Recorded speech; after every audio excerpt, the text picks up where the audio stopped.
സുരേഷ് ഗോപിയുടെ ഊളയ്ക്ക് ശിവൻകുട്ടിയുടെ മറുപടി. തട്ടുപൊളിപ്പൻ ഡയലോഗുകളില്ലാത്ത സുരേഷ് ഗോപി സിനിമകളെക്കുറിച്ച് മലയാളികൾക്ക് ചിന്തിക്കാനേ കഴിയില്ല. ഇക്കാലം അത്രയും സിനിമാ രംഗത്ത് നിറഞ്ഞു നിന്നിരുന്ന സുരേഷ് ഗോപി ഇനി പ്രധാനമന്ത്രിയായാലും സിനിമാ ഡയലോഗ് മറക്കുമെന്ന് കരുതുക വയ്യ.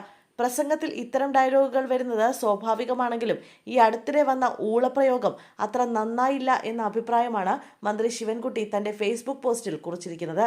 സുരേഷ് ഗോപി എന്ന വ്യക്തി ഒരു സാധാരണ സിനിമാ നടനിൽ നിന്ന് പക്വതയുള്ള ഒരു രാഷ്ട്രീയക്കാരനിലേക്കുള്ള ദൂരം ഇനിയും താണ്ടിയിട്ടില്ല എന്നാണ് മന്ത്രി പറയുന്നത്.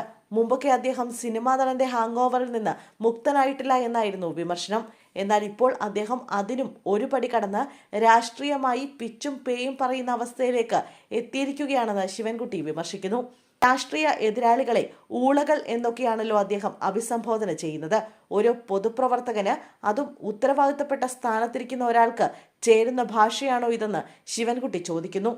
ഇത്തരത്തിലുള്ള വാക്കുകൾ ഉപയോഗിക്കുന്നതിലൂടെ അദ്ദേഹം സ്വയം നാണം കെടുക മാത്രമല്ല, താൻ പ്രതിനിധീകരിക്കുന്ന പ്രസ്ഥാനത്തിന്റെ യഥാർത്ഥ സംസ്കാരം കൂടിയാണ് ജനങ്ങൾക്ക് മുന്നിൽ വെളിപ്പെടുത്തുന്നതെന്നും ശിവൻകുട്ടി താങ്ങിയിട്ടുണ്ട്. ശിവൻകുട്ടിയെപ്പോലും അത്ഭുതപ്പെടുത്തിയ സുരേഷ് ഗോപിയുടെ മറ്റു ചില കാര്യങ്ങളും മന്ത്രി ഫേസ്ബുക്കിൽ കുറിച്ചിട്ടുണ്ട്. തിരുവനന്തപുരത്ത് 7 or 8 സീറ്റുകൾ എന്ന് ഒരു വീഡിയോയിൽ പറയുന്നത് തിരുവനന്തപുരത്തെക്കുറിച്ചുള്ള അദ്ദേഹത്തിന്റെ അജ്ഞതയാണെന്ന് ശിവൻകുട്ടി കുറിച്ചു. തിരുവനന്തപുരം ജില്ലയിൽ എത്ര നിയമസഭാ മണ്ഡലങ്ങളുണ്ടെന്നോ, ഇവിടെ എത്ര ലോക്സഭാ മണ്ഡലങ്ങളുണ്ടെന്നോ, എന്തിനധികം തിരുവനന്തപുരം കോർപ്പറേഷനിൽ എത്ര വാർഡുകളുണ്ടെന്ന് പോലുമോ അറിയാത്ത ഒരാളാണ് ജനങ്ങളെ നയിക്കാൻ വരുന്നതെന്ന് ലജ്ജാവഹമാണെന്ന് ശിവൻകുട്ടി പരിഹസിച്ചു. ഇതിനൊക്കെ പുറമെയാണ് തനിക്ക് കേന്ദ്രമന്ത്രി എന്ന നിലയിൽ ഒന്നും ചെയ്യാൻ കഴിയുന്നില്ല എന്ന അദ്ദേഹത്തിന്റെ തുറന്നു പറച്ചിൽ. സ്വന്തം കഴിവില്ലായ്മ തിരിച്ചറിഞ്ഞ് അത് തിരുത്തിയതിന് പകരം മറ്റുള്ളവരെ പഴിചാരി രക്ഷപ്പെടാൻ ശ്രമിക്കുന്നത് ഒരു പരാജിതന്റെ ലക്ഷണമാണെന്നാണ് ശിവൻകുട്ടി ആരോപിക്കുന്നത്.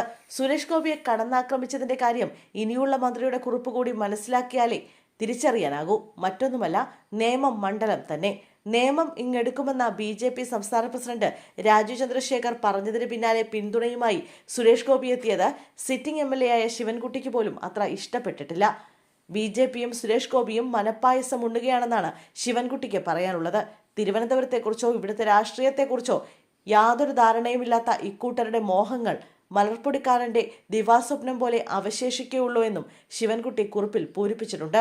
നേമത്ത് BJP അക്കൗണ്ട് പൂട്ടിച്ചത് രാഷ്ട്രീയ വിക്രിയകളോടെയാണെന്ന സുരേഷ് ഗോപിയുടെ വാദം നേമത്തെ വോട്ടർമാരെ ഒന്നടങ്കം അപമാനിക്കുന്നതിന് തുല്യമാണെന്നും ജനാധിപത്യത്തിൽ ജനങ്ങളുടെ തീരുമാനത്തെ വിക്രിയ എന്ന് വിളിച്ച് ആക്ഷേപിക്കുന്നതിന് BJP വലിയ വില കൊടുക്കേണ്ടി വരുമെന്നും ശിവൻകുട്ടി പറയുന്നു.